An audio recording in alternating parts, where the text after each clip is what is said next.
여러분 안녕히 주무셨습니까? 가장 빠르게 만나는 글로벌 뉴스 분석 굿모닝 530 글로벌 1부 2주입니다.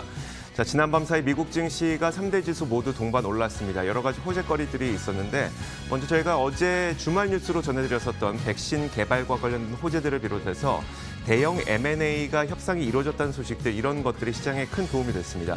몇 가지를 좀 살펴보자면 아스트라제네카가 영국에서 임상 3상을 재개했다는 소식이 있었죠. 여기에다가 화이자도 올해 연말까지는 미국인들에게 백신 배포가 가능할 것이라고 밝혀진다는 점 이런 것들이 호재로 작용을 했었고요.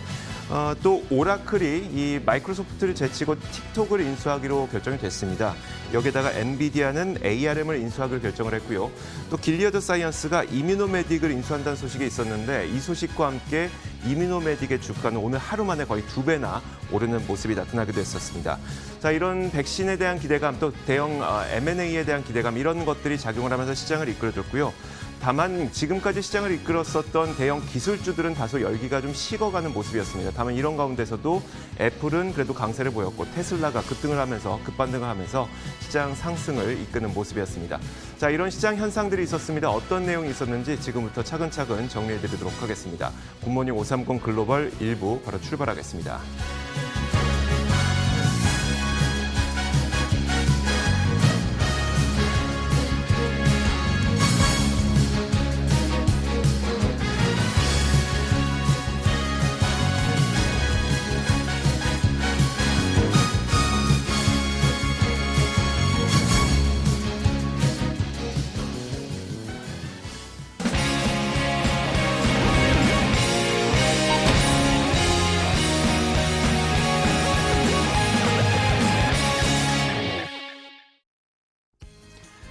자, 지난밤 사이 미국 시장 마감 동향부터 확인해 보겠습니다. 클로징 벨 나옵니다. 장혜진 앵커 3대 지수가 어떻게 마감됐을까요? 네, 현지 시간 14일이죠. 뉴욕 3대 지수는 1%대 상승세를 나타내면서 일제히 상승하며 문을 닫았습니다.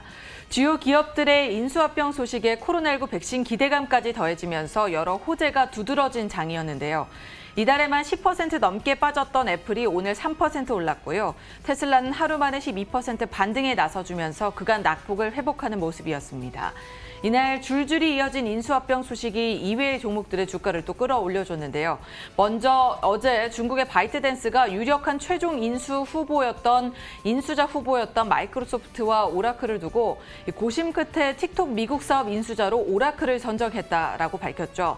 이와 관련한 추가적인 소식이 들려왔는데 외국에서는 바이트댄스가 틱톡의 완전 매각보다는 오라클과 기술 협력을 할 것을 제안했으며 오라클이 미국 내 틱톡의 데이터를 관리하면서 지분을 인수하는 방식이 될 것으로 예상된다라고 전했습니다. 이와 관련한 더 자세한 소식은 외신을 통해서 전해드리겠고요.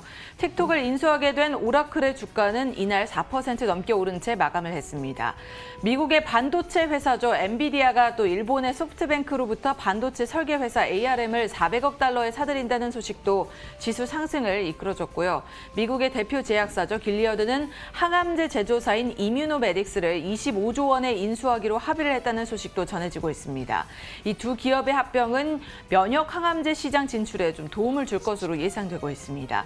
이런 M&A 소식에 이날 전반적인 기술주들도 낙폭을 만회하고 상승하는 흐름을 나타냈습니다. 여기에 코로나19 백신 관련 소식까지 호재로 더해지면서 시장에 힘을 실어줬는데요.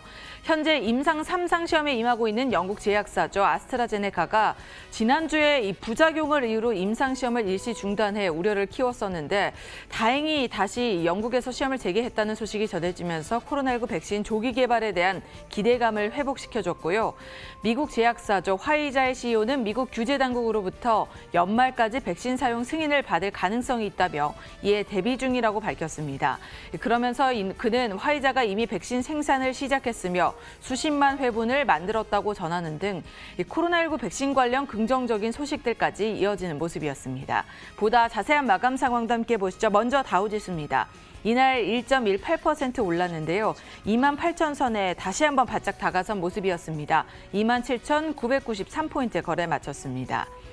이어서 나스닥 지수도 함께 보시죠. 이날 2% 가까이 1.87% 올라서 11,000선을 되찾은 모습이었는데요. 전반적으로 기술주들이 강했고 대표적으로는 애플이 강한 흐름을 보였죠.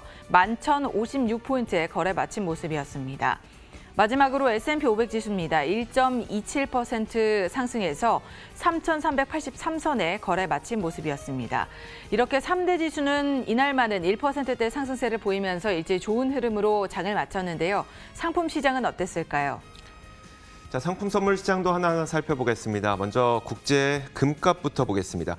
금값이 지난 밤 사이에 1%가량 올랐습니다. 계속해서 1940달러대에서 머뭇머뭇하던 금값이 드디어 좀 오르는 모습이 나타나고 있는데요.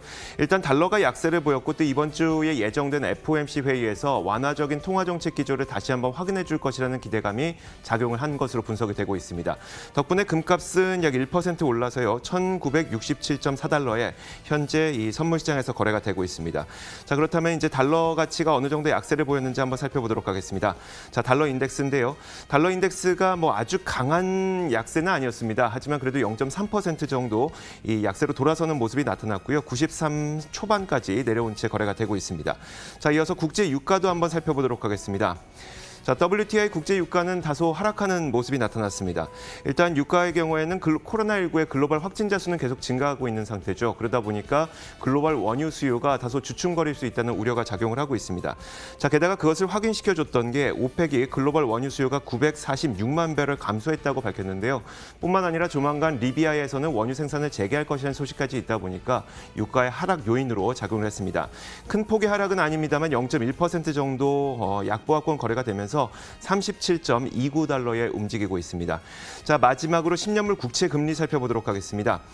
큰 변화는 없었습니다만 소폭 오르는 모습이었습니다. 그러면서 0.678%까지 오른 채 현재 거래가 되고 있습니다. 자, 이렇게 상품 선물 시장 살펴봤습니다. 글로벌 외신 확인하도록 하겠습니다. 자, 첫 번째 외신부터 한번 살펴볼까요? 네, 그간 뜨거운 이슈로 떠올랐던 틱톡 인수전. 과연 누가 틱톡을 인수하게 될지 여기에 관심이 주목됐었는데요. 어제 드디어 발표가 됐습니다. 이 가장 유력했던 두 후보죠. 마이크로소프트와 오라클을 두고 틱톡의 모기업인 바이트댄스에서 마이크로소프트가 아닌 오라클과 손을 잡겠다라고 공식적으로 밝혔습니다. 오라클 측에 따르면 기술 파트너가 되는 협상을 이미 완료한 것으로 알려지고 있는데요.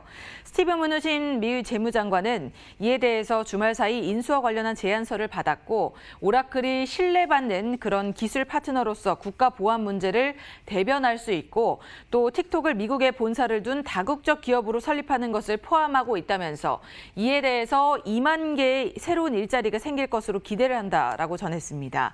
다만 이 도널드 트럼프 미국 대통령이 당초 주장했던 틱톡의 완전 매각은 아닌 만큼 트럼프 대통령이 여기에 대해서 좀 문제를 건다면 과연 이것이 최종적으로 성사가 될 수 있을지에 대해서는 불확실성이 여전히 남아있는 상태입니다.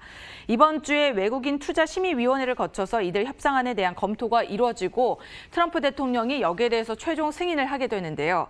한편 오라클이 마이크로소프트를 제치고 최종 후보로 선정된 배경으로는 이 레리 앨리슨 오라클 CEO의 친 트럼프 행보가 힘을 실어줬다라는 분석도 제기가 되고 있어서 과연 이 인수전이 두 양사 간의 합의는 됐지만 최종적으로 결정이 완료가 될 것인지에 대해서는 아직까지 불확실한 상태입니다.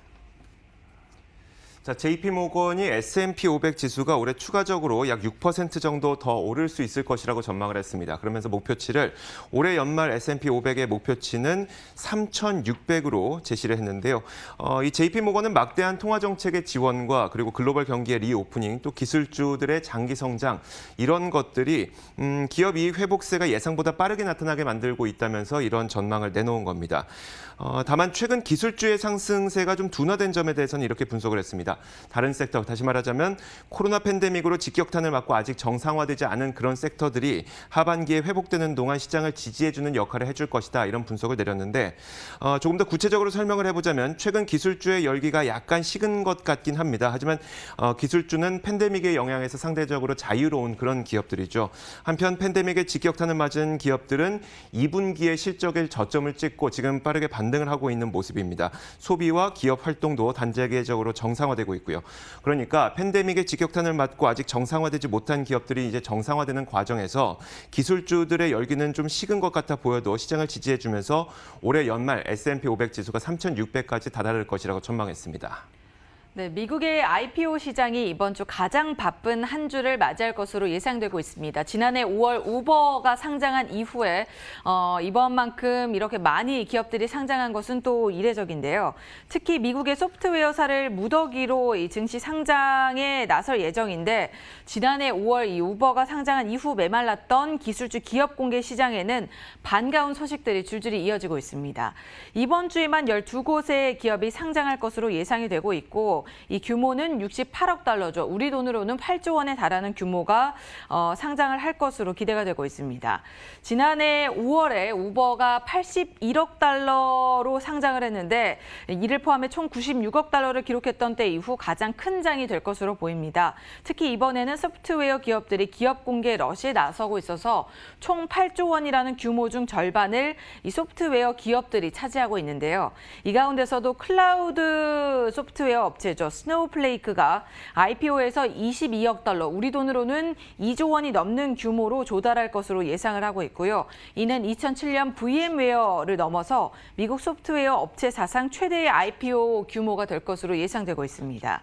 또 비디오 게임 소프트웨어 업체죠. 유니티가 9억 5천만 달러 규모로 IPO를 실시할 예정이고 이 유니티 같은 경우에는 증강현실 게임인 포켓몬고나 닌텐도의 마리오 카트 등 인기 게임의 게임 엔진을 제공하고 있다는 점도 참고해볼 만합니다. 이외에도 데이터 소프트웨어죠. 이 스모로직의 상장도 기대가 되고 있는 부분입니다. 여러 기업들이 상장에 나서는 만큼 이번 주 IPO 시장도 좀 주목을 해주셔야겠습니다. 자, 니콜라가 힌덴부르크가 제기했던 사기 혐의를 조목조목 반박했습니다. 그러면서 니콜라의 주가도 지난 밤사이에 11% 정도 반등하는 움직임이 있었습니다. 하지만 그 논란의 핵심이라고 할 수 있는 트럭이 자체 추진 동력으로 과연 운행을 할 수 있느냐, 여기에 대해서는 아직 안 된다고 사실상 인정했다는 소식인데요. 그 내용을 CNBC 기사를 통해서 살펴보도록 하겠습니다. 니콜라가 그 공식 성명을 통해서 힌덴부르크가 지적했던 10여 가지 의혹에 대해서 자체적으로 10여 가지 의혹에 대해서 조목조목 반박을 했습니다. 그중에 가장 큰 의구심이라고 할 수 있는 니콜라 트럭이 현재 자체 추진 동력으로 운행 가능하냐, 여기에 대해서는 반박하지 않았는데요. 니콜라 트럭이 달리는 동영상이 자체 추진 동력으로 달리는 것이 아니라 내리막길에서 굴렸다는 의혹에 대해서죠. 니콜라는 성명을 통해서 우리는 비디오 속 트럭이 자체 추진, 즉 under its own propulsion이라고 표현을 했는데요. 자체 추진 동력으로 달릴 수 있다고 말한 적이 없다고 밝혔습니다. 그만큼 사실상 자체 동력으로는 달릴 수 없다는 점을 인정한 셈이 되는 것이고요. 니콜라에 대해서 테슬라와 같은 혁신 기업들을 굉장히 좋게 보는 이 웨드부시의 댄 아이브스가 어떻게 평가를 내렸는지 한번 살펴보도록 하겠습니다. 이 그도 역시 아직은 스토리에 불과하다고 평가를 내렸는데 지금은 스토리에 불과하다면서 2023년까지 실제 실행을 할 수 있느냐가 관건이라고 얘기를 했습니다.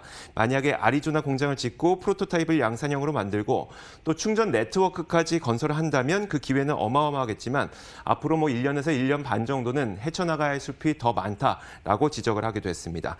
자, 이렇게 글로벌 뉴스 살펴봤습니다. 맨해튼 나우 이어가도록 하겠습니다.